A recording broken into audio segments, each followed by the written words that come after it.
علمنی رسول اللہ زقا زقا، مجھے رسول اللہ نے علم ایسے دیا جیسے ماں اپنے بچے کو دودھ پلاتی ہے. یہ نہیں فرمایا، یہ نہیں فرمایا. فرمایا ایسے مجھے رسول اللہ نے علم دیا جیسے پرندہ اپنے بچے کو دانہ چگاتا ہے. کیا فرق ہے پرندے کا دانہ چگانے میں اور ماں کا دودھ پلانے میں؟ فرق یہ ہے کہ ماں کھاتی کچھ اور ہے، پلاتی کچھ اور ہے، مگر پرندہ جو چگ کر آتا ہے وہی کھلاتا ہے.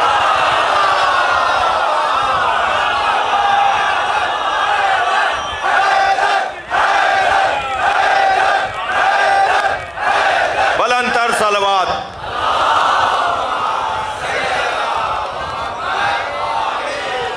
میں ممنون ہوں آپ کی توجہات کا. یہ سالانہ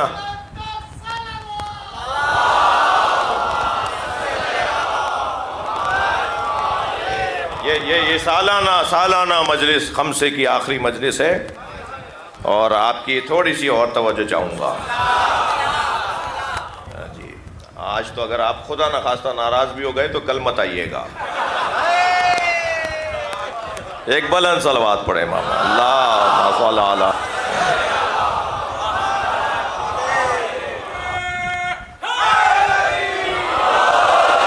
پہلے تو یہ حدیث کہ انبیاء اپنا وارث چھوڑ کر جاتے ہیں. حضرت سلیمان نے حضرت داؤد سے وراثت لی، نبوت کی، ملک یا ملک کی، کلاہما صحیح، دونوں صحیح ہیں، اور علم کی.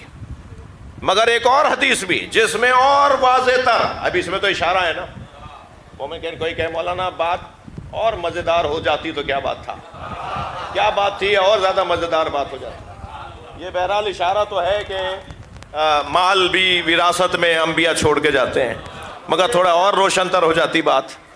تو اب میں ایک اور حدیث سنا دیتا ہوں آپ کو، اور یہ حدیث ہے معالم التنزیل میں، جو تفسیر بغوی صاحب کی تفسیر ہے معالم التنزیل، اس کی جلد نمبر 7 میں. اور اسی آیت کی تفسیر میں وہ کیا لکھ رہے ہیں؟ وہ لکھتے ہیں کون سی آیت؟ وَوَرِثَ سُلَيْمَانُ دَاؤُدَ، سلیمان علیہ السلام حضرت داؤد علیہ السلام کے وارث بنے، وارث ہوئے، وراثت لی داؤد کی سلیمان نے. اس کی تفسیر کے اندر وہ لکھتے ہیں کہ وَوَرِثَ مِنْ أَبِيهِ أَلْفَ فَرَسٍ، حضرت سلیمان نے اپنے بابا حضرت داؤد سے 1000 گھوڑے میراث میں پائے.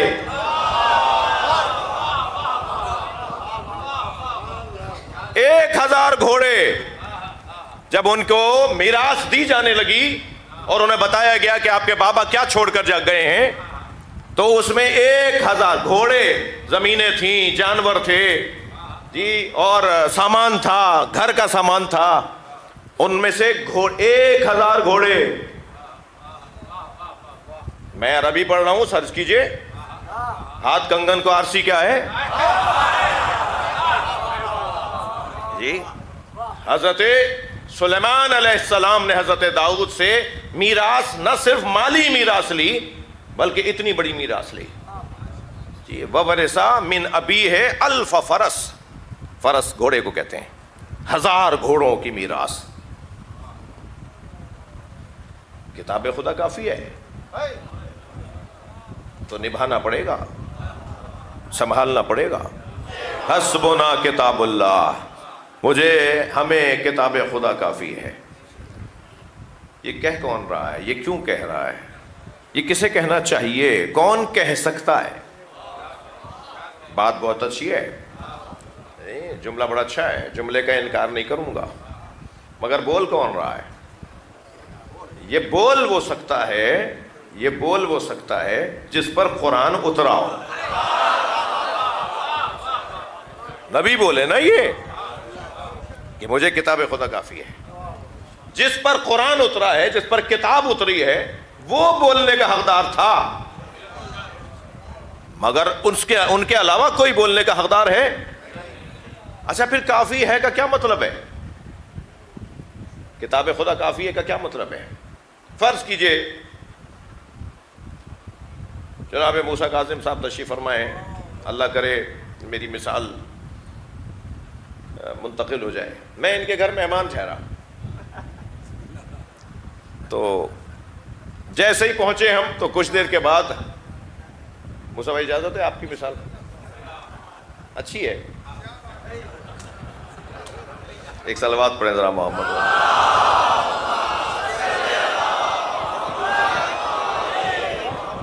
تو کچھ ہی دیر کے بعد جیسے ہی ہم جا کے بیٹھے تو انہوں نے چائے پیش کی.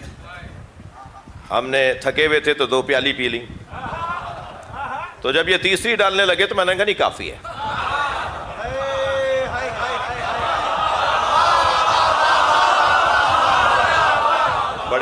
بڑی عنایت آپ کی توجہ. اب کچھ دیر کے بعد ظاہر ہے ہمیں شاور لینا تھا, کچھ تازگی, کچھ جا کے کچھ تھکن اتارے ہیں. تو ہم نے کہا بھائی, تو انہوں نے کہا ابھی تو کہا ہے آپ نے کافی ہے. میں نے کہا بھائی ہم نے چائے کو کہا تھا.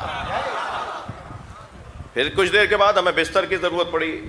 اب کچھ دیر تک تو ہم ہی سوچتے رہے کہ یہ لگ دیں ہمیں, لٹا دیں ہمیں, کہیں کوئی بستر دکھا دیں کہ یہاں آرام کر لیں. آخر ہم نے ہی نکٹے بن کے پوچھ لیا. ہم نے کہا کہ جی بستر چاہیے. کہہ لیں آپ نے ابھی کچھ دیر پہلے تو کہا تھا کافی ہے. بھائی آپ یہاں مثالیں بڑھاتے چلے جائیے. کھانے کی ضرورت پڑی, ہم نے کہا بھائی بھوک لگ رہی ہے. کہہ لیں آپ نے ابھی تو کہا تھا کافی ہے. جی جو چیز, اب میں نے جب کہا تھا کافی ہے تو چائے کافی ہے یا اس کی جنس کی کوئی چیز کافی ہے؟ مثلا کافی نہیں لا کے دیجئے, مثلا شربت نہ پلائیے, کافی ہے. جب کہا جا رہا ہے کافی ہے تو اسی کی جنس کی چیز کافی ہے. اس کا یہ مطلب نہیں ہے بستر نہیں چاہیے, کھانا نہیں چاہیے, کہیں جانے کے لیے سواری نہیں چاہیے. بھائی ہمیں جانا ہے فلاں لطیف آباد نمبر فلاں میں, اپنی گاڑی دے دی, آپ نے تو کہا تھا کافی ہے. یعنی ہم نے چائے کی جنس کی جتنی چیزیں ہیں نا ان پر تو یہ جملہ پورا اترے گا, مگر جیسے ہی جنس بدلے گی تو یہ جملہ استعمال نہیں کیا جائے گا. اگر کہا جا رہا ہے کہ ہمیں کتاب خدا کافی ہے, اس کا مطلب یہ تورات کی ضرورت نہیں ہے. اس کا مطلب یہ ہے انجیل کی ضرورت نہیں ہے. مگر یہ کہاں سے مطلب لے لیا کہ اہل بیت کی ضرورت نہیں ہے؟ صلوات پڑھیں محمد و آل محمد.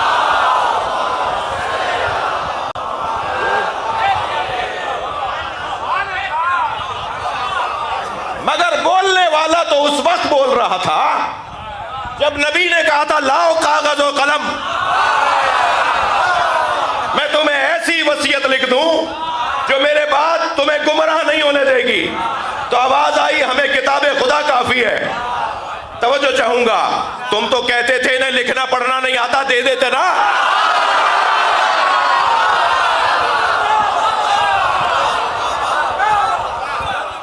کاغذ دے دیتے, قلم دے دیتے. پہلے تو کہہ رہے ہو, علیحدہ تو کہہ رہے ہو انہیں لکھنا پڑھنا نہیں آتا, تو جسے لکھنا پڑھنا نہیں آتا تھا وہ قلم مانگ رہا تھا, دے دیتے, کیا کرتے جی. ایک جانب کہہ رہے ہو لکھنا پڑھنا نہیں آتا, ایک جانب جب لکھنا چاہ رہے ہیں تو کہہ رہے ہیں لکھنے کی ضرورت نہیں ہے, ہمیں کتاب خدا کافی ہے. اور اتنی تکرار ہوئی, اتنی تکرار. 6 لوگ ہی تو تھے, بعض نے لکھا ہے 12 لوگ تھے. اتنی تکرار ہوئی کہ نبی کی طبیعت پر گرانی آ گئی اور فرمایا سب نکل جاؤ یہاں سے. یہ واقعہ کہلاتا ہے واقعہ جمعرات. جمعرات کا دن تھا, جمعرات والا واقعہ. حضرت ابن عباس جب جمعرات آتی تھی نا تو آنسو بہاتے تھے, آنسو بہاتے تھے, روتے تھے حضرت ابن عباس کہ اس دن ایسا واقعہ پیش آیا.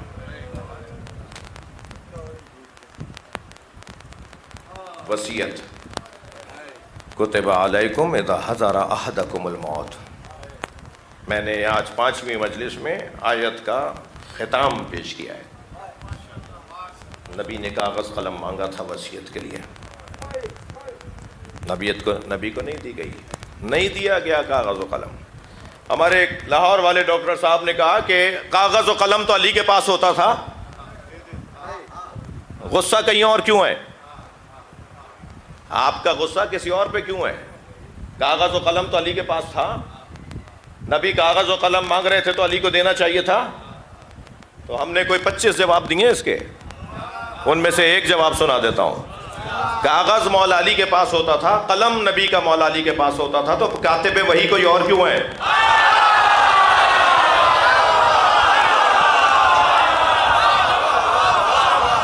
بھائی ایک بات پہ رکو نا، صلوات پڑھے ذرا محمد و آل محمد.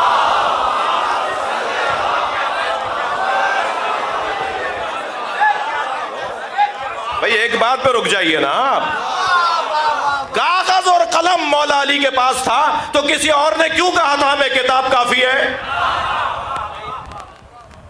جھگڑا ڈال دیا، ایک وہاں پر مسئلہ کھڑا ہو گیا، اور اتنا مسئلہ سنجیدہ ہو گیا کہ نبی نے سب کو نکال دیا.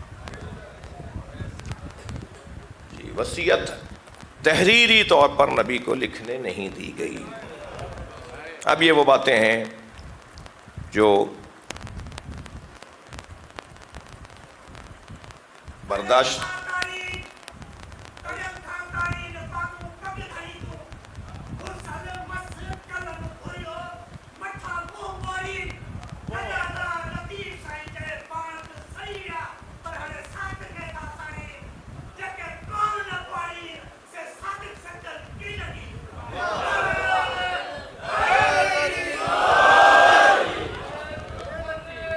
نبی نے کہا تھا مجھے کاغذ و قلم دے دو،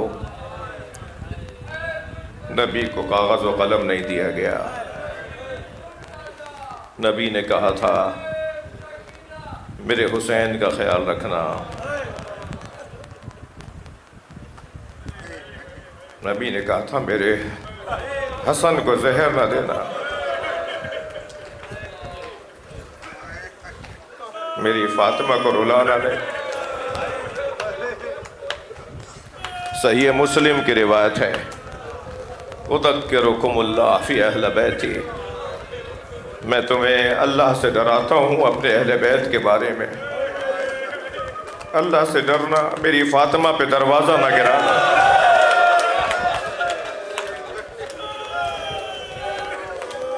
چالیس کتابیں میں نے کھول کھول کے دکھائی ہیں،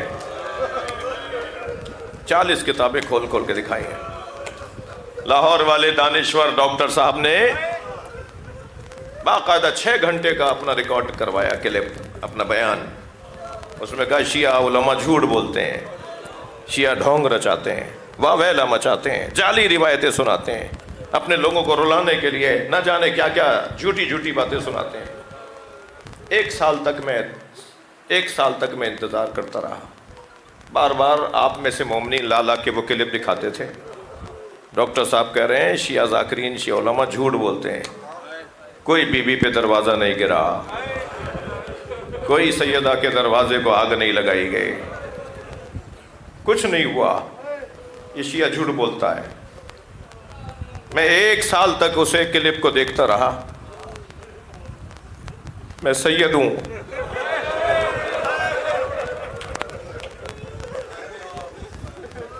تم مار بھی دیتے ہو اور ہمیں بتانے بھی نہیں دیتے.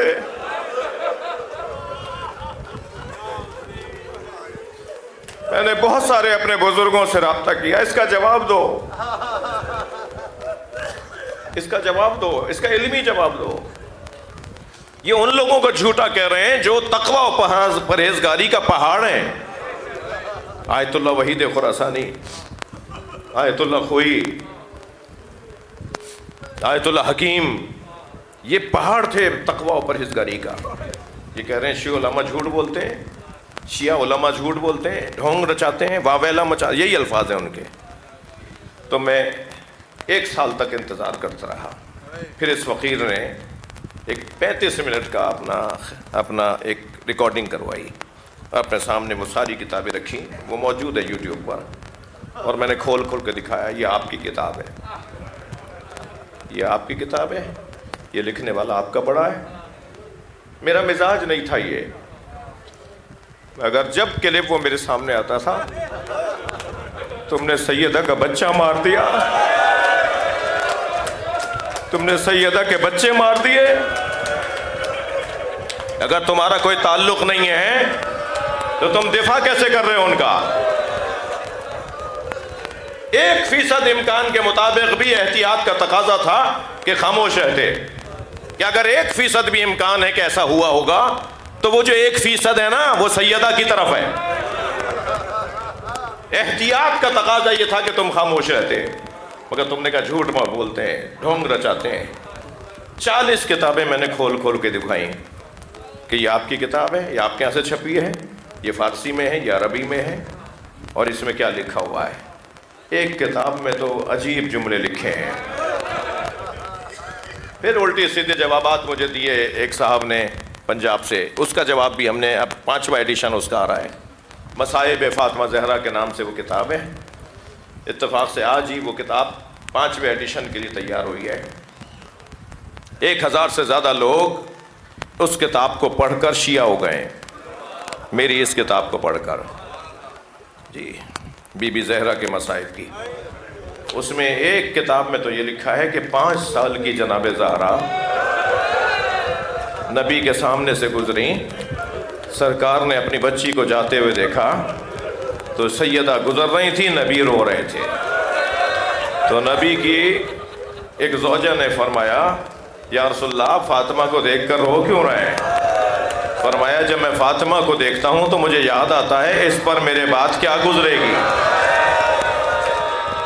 قد دخل الذل بیتہا، اس کے گھر میں انتہائی مصیبت داخل ہوگی، انتہکت حرمتہا، جو اس کی حرمت کو پامال کرے گی، منعت ارثہا، جو اس کو میراث سے منع کرے گی، واسقطت جنینہا، اور اس کے شکم میں اس کے بچے کو ماریں گے۔ یہ ایک فرائض الصمتین کے اندر کی روایت ہے جی۔ اور اس کے بعد فرماتے ہیں وَكَسُرَتْ جَنْبَیہا، اس کی پسلیوں کو توڑا جائے گا۔ جس کے مذہب میں رونا جائز ہے وہ تکلف کر کے نہ روائے، جو جہاں بیٹھا ہے اپنی آواز کو آزاد کرے گا۔ اور پھر نبی فرماتے ہیں یا تنادی یا محمدہ، یہ اس وقت میں آوازیں دے گی بابا بابا،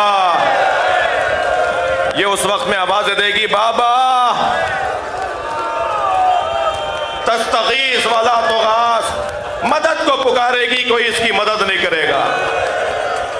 اور میری بچی اپنی زندگی میں روتے روتے دنیا سے چلی آئے گی۔ اجرکم اللہ، اجرکم اللہ، آوازیں بلند ہو گئیں۔ اللہ آپ کو کسی غم میں نہ رلائے سوائے غم اہل بیت میں۔ ائمہ اہل بیت کا حکم ہے ایسے رونے کا، یہ رونے والے ائمہ اہل بیت کے حکم پہ رو رہے ہیں۔ ائمہ اہل بیت نے اپنے شیعوں سے کہا ہے کہ جب غم دنیا گھیر لے تو غم دنیا میں نہ رونا، میرے جد حسین پہ رو لینا۔ اجرکم اللہ، اجرکم اللہ۔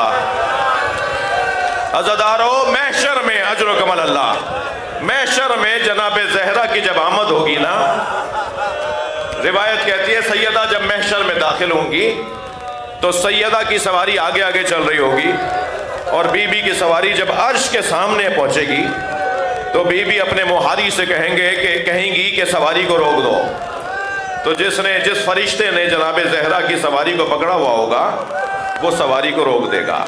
جب بی بی رکیں گی تو سب رک جائیں گے، تو اللہ کی آواز آئے گی فاطمہ اے میری کنیز خاص تم کیوں رکی ہو؟